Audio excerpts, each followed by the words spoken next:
अस्सलामु अलैकुम वरहमतुल्लाहि वबरकातुहू। सूर्या उर्दू प्राइमरी स्कूल नागार्जुना नगर नांदेड़ के ऑनलाइन तर्ज तालीमी साल 2021-22 में हम आपका इस्तकबाल करते हैं। ब्रिज कोर्स मज़मून रियाज़ी जमात पंजुम, दिन 19वां। यहाँ पर ज़ैली जुज़ है 3 हिंसी अदद को खड़ी तरतीब में लिखकर ज़रब।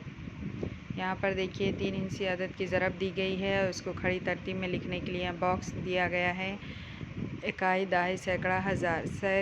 सवाल है, सैर के लिए तलबा से फ़ी तालिब इल्म 775 रुपये फ़ीस तय की गई। इस स्कूल के 43 बच्चों ने फ़ीस जमा की, तो सैर के लिए कुल कितनी फ़ीस जमा हुई?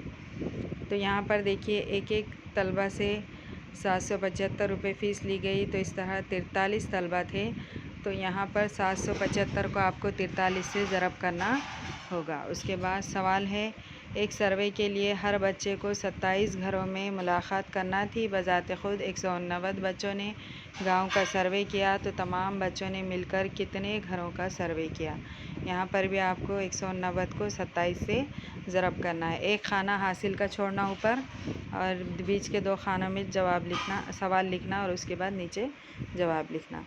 उसके बाद है थोड़ी सी मदद, 3 हिंसी अदद को ज़रब करना। यहाँ पर लिंक थी, शायद यहाँ पर नहीं बता रही। 3 हिंसी अदद को 2 हिंसी अदद से ज़रब करना। इन वीडियोस को ज़्यादा से ज़्यादा देखिए, लाइक कीजिए और शेयर कीजिए, सब्सक्राइब कीजिए, ताकि आने वाली हर नोटिफिकेशन आपको जल्द से जल्द मिल सके। अल्लाह हाफिज़।